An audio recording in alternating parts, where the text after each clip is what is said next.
está agora em contato com o Murilo Hidalgo, do Paraná Pesquisas. O Murilo está com a gente, estava com a gente durante todo esse período eleitoral, né? E hoje novamente com a gente. O Murilo vai falar bastante sobre esse cenário do segundo turno, do que aconteceu no primeiro turno, mas eu queria começar, Murilo, parabenizando, porque o Paraná conseguiu cravar o resultado da eleição em São Paulo, que, convenhamos, na capital paulista estava aquela loucura, né? Quem vai ficar em primeiro, em segundo, e na sexta-feira, ou quinta-feira, enfim, os últimos números foram precisos, assim. A primeira pergunta é, Murilo, como é que faz para acertar diante de um cenário tão complicado como esse, hein? Bom dia para você. Bom dia, Barão. Bom dia, Roberta e os amigos da Band News. Na verdade, Barão, é muito trabalho, né? Muito trabalho, muito estudo, muita estatística e, principalmente, você estar fazendo pesquisas semanais, constantemente. Aí você tem muito mais certeza do trabalho que você está fazendo.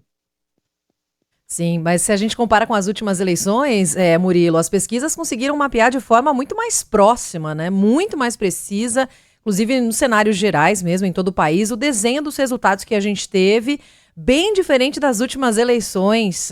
Dá para a gente traçar também alguns fatores que fizeram chegar as pesquisas mais próximas?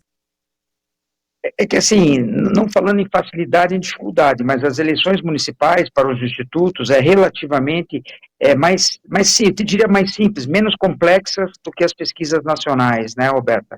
Então, isso também facilita um pouco o trabalho dos institutos. E, principalmente, Roberta, o fato de você estar fazendo, por exemplo, todas as maiores empresas, um volume maior de pesquisas na cidade de São Paulo. Praticamente todas divulgaram 2 pesquisas na semana final e vinham nas semanas que antecederam também realizando muitas pesquisas. Isso facilita. E, como eu te falei, a pesquisa nacional é mais complexa, porque você pega muitas regiões do Brasil que é muito complexo de pesquisar, né? Muito complexo de pesquisar. Falando nacionalmente, agora a gente está conversando para todo o país, Murilo, a gente acompanhou os resultados, por exemplo, né, e sempre tem aquela situação envolvendo o cenário com o atual governo que está no poder, no caso o PT, né, e o PL do ex-presidente Jair Bolsonaro. Né? Então, você tem, por exemplo, o PT não elegeu nenhum prefeito no primeiro turno, o PL de Bolsonaro conseguiu eleger 2. Em todo o país, PT e PL vão disputar o segundo turno de forma direta em 2 capitais, Cuiabá e Fortaleza. Né? Dá para traçar esse paralelo entre o atual, o ex-presidente e as eleições municipais? Olha, Barão, eu considero que não. Por que eu vou te dizer que não? Porque, assim, a maioria dos prefeitos eleitos das capitais, se a gente faz uma análise, é do Centrão. E o Centrão é da base do presidente Lula. Se você considerar por exemplo, União Brasil, MDB, PSD, que foram os partidos, e o Republicano, os partidos que elegeram, eu te diria o seguinte, todos eles também participam do governo Lula. E quem garante que em 2026 esses partidos estarão na coligação, assim, entre aspas, do Jair Bolsonaro? Quem garante isso? Não temos essa garantia. Então, quer dizer, provavelmente são partidos governistas. Eu te diria que provavelmente eles estarão muito mais para o lado do Lula do que para o lado do campo do Bolsonaro. Então, numa análise fria, a gente tem muito mais força do que o PT, diretamente. Mas essa vitória do Centrão, a gente não pode dizer como uma vitória bolsonarista. Foi uma vitória centro-direita, mas lá na frente, será que eles estarão do lado do Bolsonaro ou estarão do lado do Lula, a maioria desses prefeitos, né? Então, essa é a dúvida que fica. Eu tenho um pouco de receio em dizer que o Lula perdeu, o Bolsonaro ganhou. Não, por causa do Centrão. Nós não sabemos com quem eles estarão. E, com certeza, a partir de 25, o governo Lula vai ter uma pressão muito forte. Provavelmente abrirá mais espaço a esses partidos para captá-los para a eleição de 2026, principalmente pela força que eles mostraram na eleição agora, né? Mas, Murilo, nesse sentido dos partidos, que leitura que você faz do enxugamento do PSDB pelo país? Você falava do movimento de centro-direita, mas, por exemplo, aqui em São Paulo, né, a sigla que governou São Paulo por quase 30 anos, teve várias disputas importantes com o PT, pelo protagonismo nacional também, viu o número de cidades conquistadas no primeiro turno cair demais, né, e não elegeu agora, por exemplo, nenhum vereador na cidade de São Paulo, o PSDB. Qual é a leitura que você faz do partido? Olha, Roberto, eu faço a leitura da história, né? O PSDB acabou como acabou o PFL, que foi se juntando. acabou. Como o MDB diminuiu e depois ressurgiu de volta, está ressurgindo, a gente vê da seguinte forma, mas o PSDB, principalmente, que era um partido muito forte no estado de São Paulo, praticamente acabou. As suas lideranças maiores envelheceram, né, e não houve uma renovação.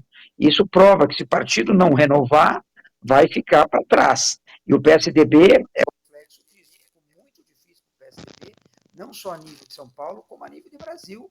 Quer dizer, provavelmente teremos novas fusões do PSDB com outros partidos. Murilo, eu acho que talvez você tenha desligado o microfone, porque a gente começou a ouvir um pouquinho mais baixo, um pouco de forma menos direta, a gente estava ouvindo super bem.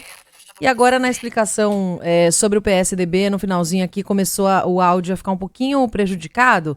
A gente vai acertar com a nossa equipe técnica e daqui a pouquinho voltamos a conversar com o Murilo Hidalgo, diretor do Paraná Pesquisa, sobre esse cenário que foi desenhado no primeiro turno das eleições municipais agora de 2024. Falamos sobre essa construção dos partidos, né? PSD, partido com maior número de prefeitos eleitos, Barão, nessas eleições. Isso. Primeira vez, inclusive, que chegou a superar em 20 anos o MDB. A gente vai falar com isso com o Murilo assim que a gente retomar o contato. Mas é algo impressionante mesmo, né? O PSDB durante muitos anos foi o partido ali que brigava pelos principais postos e esse ano, convenhamos, não foi bem. E essa mudança, Roberto, é algo que o partido deve fazer agora uma verificação interna. Murilo, seu áudio voltou agora, você estava respondendo justamente a Roberta sobre a situação do PSDB. Barão, é muito difícil a situação do PSDB, como eu te falei, não tenho dúvida que para a eleição de 2026 deve haver novas fusões partidárias. O PSDB, com certeza, já deve estar pensando nisso, porque enfraqueceu demais, né? O berço era um berço paulista e em São Paulo praticamente acabou, né? E o PSD, né? A Roberta lembrava agora há pouco, o PSD desbancou o MDB, é o partido que elegeu mais prefeitos e prefeitas, um negócio impressionante, 888, de acordo com o Tribunal Superior Eleitoral. O MDB, o PMDB antigo, veio na sequência com 861. E a situação do PSD, o que se atribui, Murilo? Olha, Barão, principalmente o que eu vejo o PSD do presidente Kassab, eu vejo uma similaridade muito grande quando o MDB era o principal partido do Brasil. Ele tem uma vantagem, pode ser uma vantagem ou uma desvantagem. Ele deixa livre. Por exemplo, o PSD no Sul e Sudeste, em alguns estados do Sudeste, ele é mais do lado à direita, mais bolsonarista, poderíamos dizer assim. E no Nordeste, ele é mais Lula, mais PT. Então, esse eu acho que é o grande sucesso do PSD. Ele dá liberdade a seus participantes. Mas lá para frente também fica muito difícil a gente fazer qualquer análise para onde vai o PSD. Por quê? Metade do partido está para um lado, metade do partido está para o outro. Qualquer posição que ele tome, ele pode implodir o partido, né? Então, eu acho que essa é a grande vantagem do PSD, mas como união partidária de dizer lá na frente, vamos todos apoiar o candidato A ou B, acho muito difícil. Muito se falou também... Vai lá, Robertinho. Não, continua, Barão, nessa, porque depois aí eu mudo de assunto. Tá. Pode ir. Você citou o Kassab, né?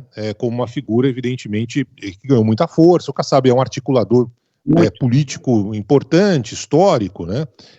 O governador de São Paulo também sai aparentemente fortalecido, o governador Tarcísio dessa eleição. Quem mais você vê, mesmo não estão disputando diretamente ali, né?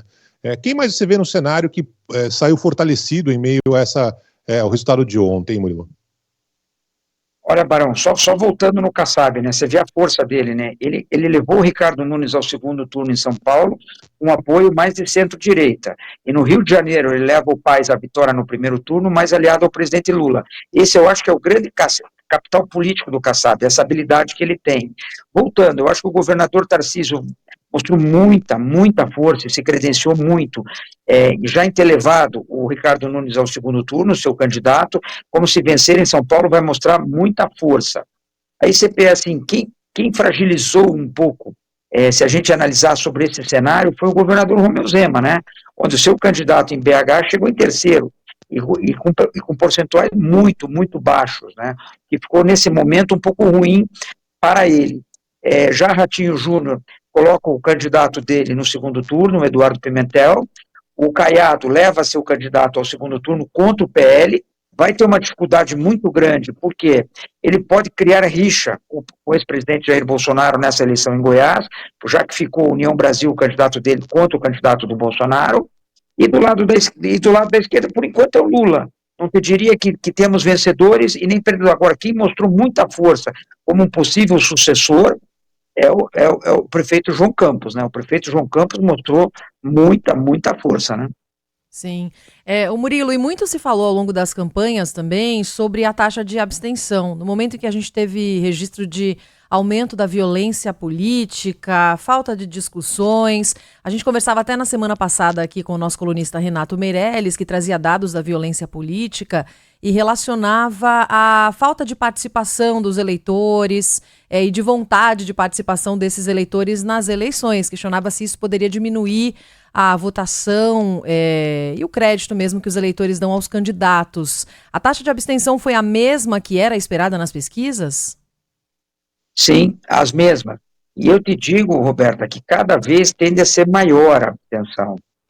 Por quê? Porque não existe mais aquele candidato, Roberta, no Brasil inteiro, que está vindo com propostas revolucionárias, que vai dizer, olha, ele merece, olha a proposta que legal, a proposta da saúde, da educação, de mobilidade urbana, vamos eleger esse candidato, que ele vai implantar isso, que ele não vai implantar isso.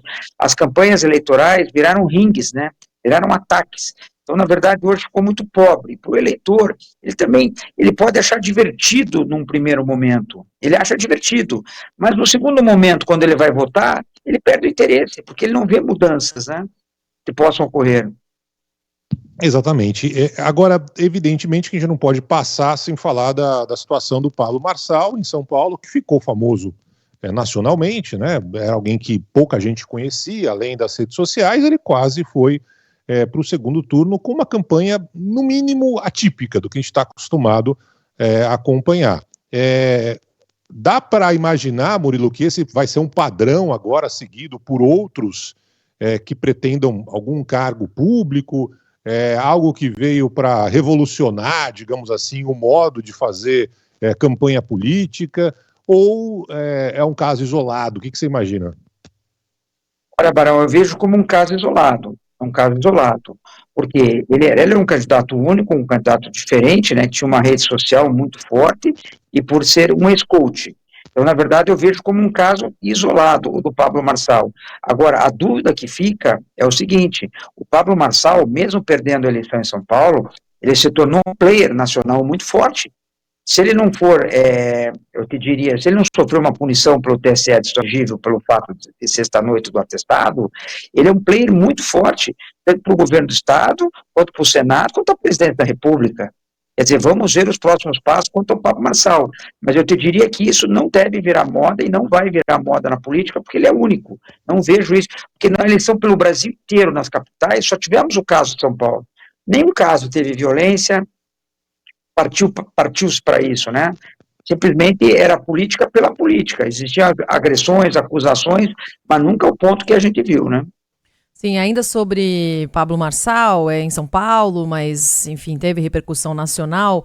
O cenário aqui em São Paulo foi mais apertado do que nunca, né? A notícia, um dia antes da eleição, do laudo falso que Pablo Marçal divulgou sobre o candidato Guilherme Boulos. Dá para a gente ter alguma noção em números, Murilo, do quanto impactou na eleição? Olha, Roberta, eu vou citar um exemplo para vocês. A Paraná Pesquisas fez mais de 10, 12 pesquisas na cidade de São Paulo. Em todas, o Ricardo Nunes sempre estava um pouquinho à frente, o que deu na urna. Quando teve o episódio da cadeirada, o famoso episódio da cadeirada, não mexeu nada. Nem Datena, nem Pablo Marçal mexeram, nem para cima, nem para baixo. Não houve uma influência na eleição. O fato de sexta-feira, o que pode ter ocasionado? Pode ter evitado uma subida do Pablo Marçal, que nas pesquisas, todas as pesquisas ele vinha subindo, certo? Isso pode ter acontecido, como também não. Ele pode ter chegado no auge da bolha dele, porque ao mesmo tempo, antes do episódio do atestado, a rejeição dele chegou em quase 50%. Estava muito alta. Então a gente não via mais espaço para o Pablo Marçal subir, e ele era o candidato que tinha o eleitor mais fixo com ele. Então, com certeza, atrapalhou ele, mas não sei se foi o fato decisivo que não levou ele ao segundo turno. Eu não afirmaria isso, não. Eu acho que atrapalhou, mas não foi o fato decisivo, não. Muito bem, eu quero agradecer ao Murilo Hidalgo, fazendo uma análise desse primeiro turno, já projetando algumas possibilidades para o segundo turno. Evidentemente que o Murilo vai voltar aqui ao longo da programação da Band News FM, diretor-presidente do Instituto Paraná Pesquisas, que acertou em cheio o resultado da eleição, que estava mais complicada aí de saber quem ia para o segundo turno, com a confirmação depois da ida do atual prefeito, Ricardo Nunes, com o Guilherme Boulos, isso em São Paulo, e claro que a gente vai voltar a conversar com o Murilo sobre o cenário não só da capital paulista, de outras cidades do Brasil, que também teremos segundo turno. Murilo, mais uma vez, muito obrigado pela gentileza, pela entrevista, até uma próxima oportunidade. Eu que agradeço, Barão Roberto e os amigos da Band News, uma maravilhosa semana a todos. Valeu, Murilo. Agora